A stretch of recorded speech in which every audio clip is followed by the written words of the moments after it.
On either side the river lie long fields of barley and of rye, that clothe the wold and meet the sky, and through the field the road runs by to many-towered Camelot.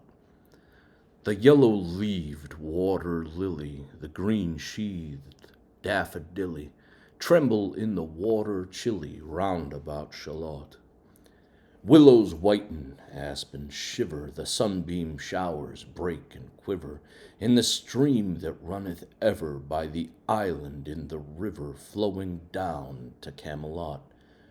4 grey walls and 4 grey towers overlook a space of flowers, and the silent isle imbowers the Lady of Shalott.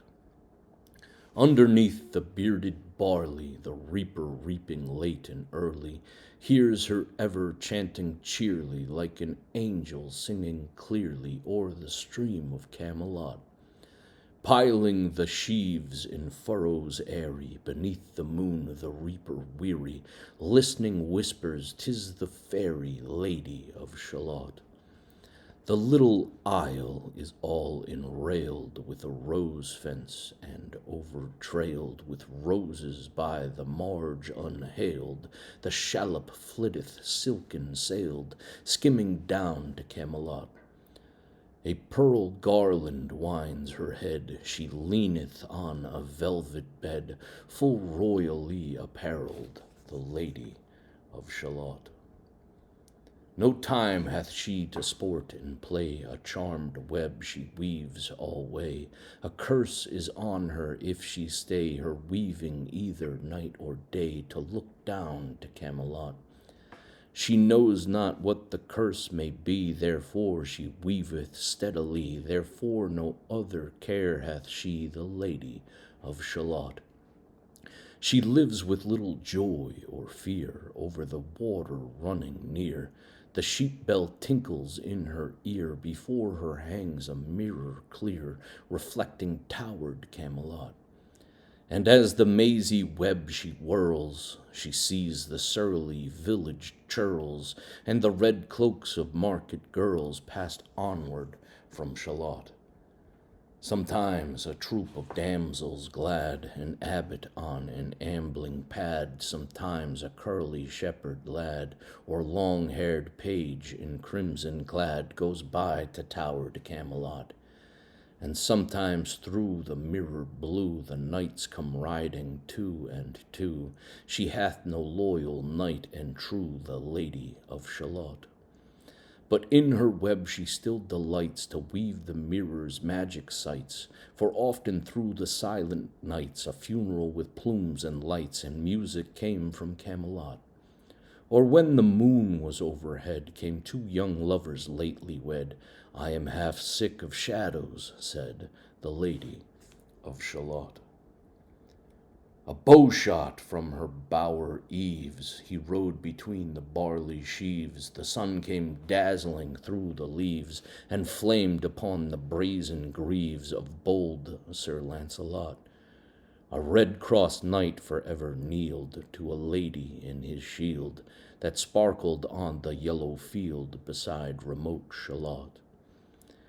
The gemmy bridle glittered free, like to some branch of stars we see, hung in the golden galaxy. The bridle bells rang merrily as he rode down from Camelot.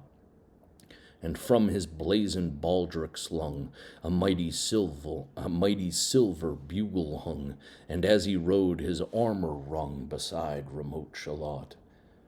All in the blue unclouded weather, thick jeweled shone the saddle leather, the helmet and the helmet feather burned like one burning flame together as he rode down from Camelot. And often through the purple night below the starry clusters bright, some bearded meteor trailing light moves over green Shalott.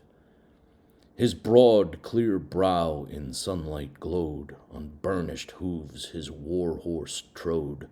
From underneath his helmet flowed his coal-black curls as he rode down from Camelot.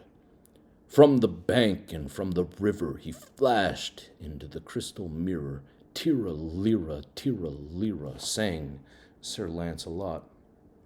She left the web, she left the loom, she made 3 paces through the room. She saw the water flower bloom, she saw the helmet and the plume. She looked down to Camelot.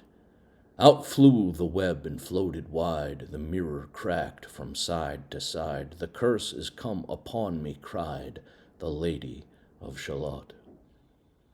In the stormy east wind straining, the pale yellow woods were waning, the broad stream in his banks complaining, heavily the low sky raining over towered Camelot.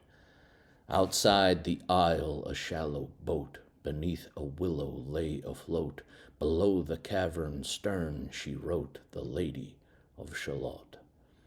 A cloud-white crown of pearl she dight, all raimented in snowy white, that loosely flew her zone in sight, clasped with blinding diamond bright. Clasped with blinding diamond bright, her wide eyes fixed on Camelot. Though the squally east wind keenly blew with folded arms serenely, by the water stood the queenly Lady of Shalott. With a steady stony glance, like some bold seer in a trance, beholding all his own mischance, mute with a glassy countenance, she looked down to Camelot.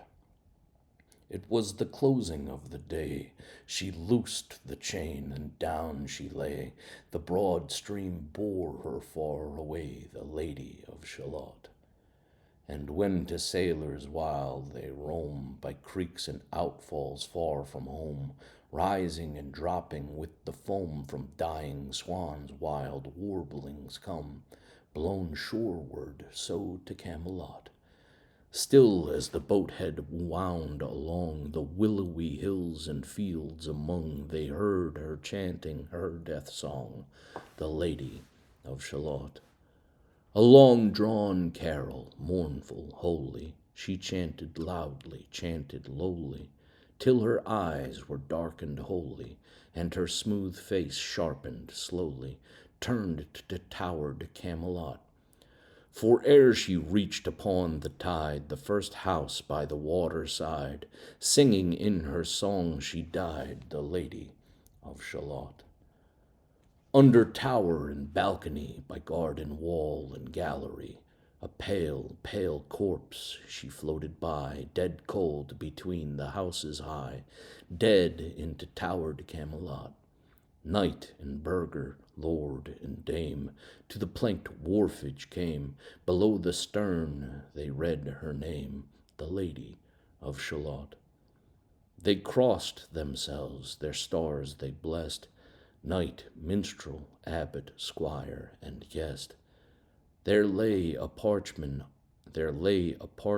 on her breast that puzzled more than all the rest.